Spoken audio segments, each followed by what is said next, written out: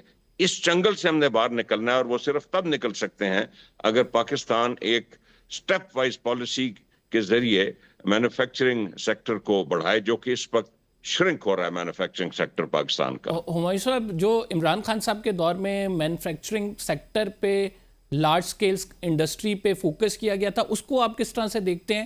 کیا وہ right step تھا؟ لیکن لارج سکیل مینوفیکچرنگ پہ لاسٹ فوکس جو ہے جی، وہ بنیادی طور پہ یہ کووڈ سے پہلے تھا. کووڈ کے بعد تو سروائیول گیم تھی جی.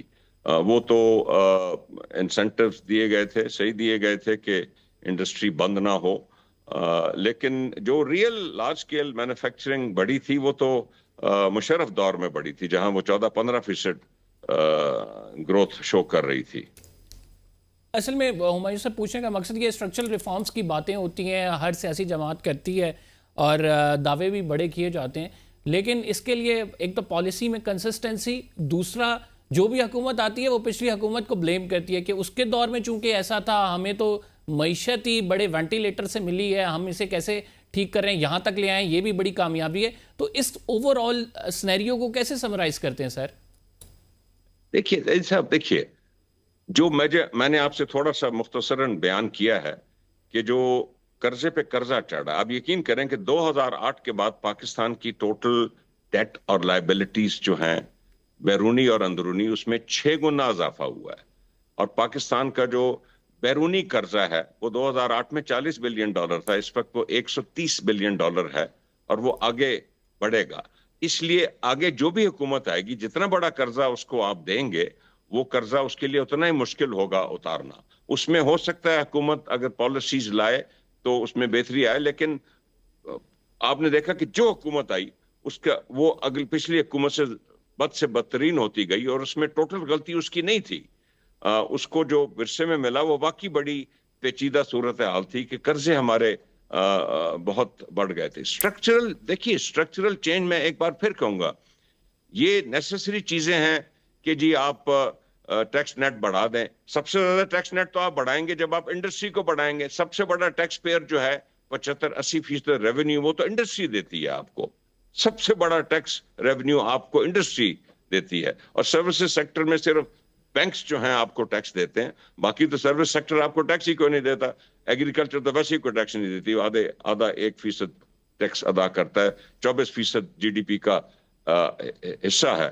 تو یہ اس جنگل سے ہمیں نکلنا پڑے گا اگر ہم جینوئنلی ایک پاکستان کو مینوفیکچرنگ جو ہے as a percent of GDP بڑھائیں، جو کہ کوئی راکٹ سائنس نہیں ہے، اور وہ آہستہ آہستہ بڑھے گی. پاکستان یہ نہیں کر سکے گا کہ جی سیمی کنڈکٹر جو ہے وہ فوراً ہم جوتے اور بنیانے بناتے ہوئے پھر سیمی کنڈکٹر بنانا شروع کر دیں.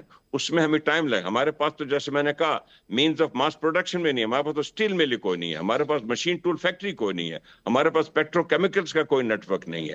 ان چیزوں پہ ہمیں توجہ دینی چاہیے اس جنگل سے باہر نکلنے کے لیے. ہمایوں صاحب، آپ you are very seasoned politician. Overall آپ اس کو اگر کمپیئر کریں PTI کی معاشی پالیسیز ورسز مسلم لیگ نون کی معاشی پالیسیز، ایک عام آدمی کے لیے ظاہری بات ہے دونوں جماعتیں اپنا کلیم کر رہی ہوتی ہیں، دونوں کے فیکٹس اینڈ فگر بھی لوگوں کے پاس موجود ہوتے ہیں، بٹ آپ اس بزنس میں چونکہ تھے، خود آپ کی پرسنل انوالومنٹ رہی ہے، کس کی زیادہ بہتر دیکھتے ہیں سر؟ سر دیکھیے زیدی صاحب، میں آپ سے گزارش کروں، پاکستان میں جو گروتھ سپورٹس آئے ہیں وہ 60 کی دہائی میں آیا. ایوب خان صاحب کا زمانہ تھا، کچھ نئی پالیسیز بھی آئیں، کچھ دنیا بھی آپ کے ساتھ تھی. اس کے بعد ایک ڈیوسٹیٹنگ پیریڈ آیا 70 کی دہائی، جس میں وہ نیشنلائزیشن وغیرہ ہوئی. جس میں نیشنلائزیشن وغیرہ ہوئی. اس کے بعد 80 کی دہائی آئی ضیاء الحق صاحب کی, جس میں باہر سے بہت ایڈ آئی, پیسے وافر مقدار میں تھے, گروتھ آئی. پھر مشرف صاحب کے زمانے میں آئی. میں گزارش کروں کہ کسی اس دور میں ہمیں مومنٹ گروتھ تو نظر آئی, لیکن جب یہ دور ختم ہوا تو وہ ساری گروتھ ختم ہو گئی اور ہم IMF کے بعد دوڑے گئے. جو real change, structural transformation required ہے, وہ کسی نے بھی نہیں کی. تو آئی تھنک کہ ہم تو 60 سے بات کر رہے ہیں, تو صرف عمران خان کے دور کو موجودہ دور سے کمپیئر کرنا مناسب نہیں ہوگا.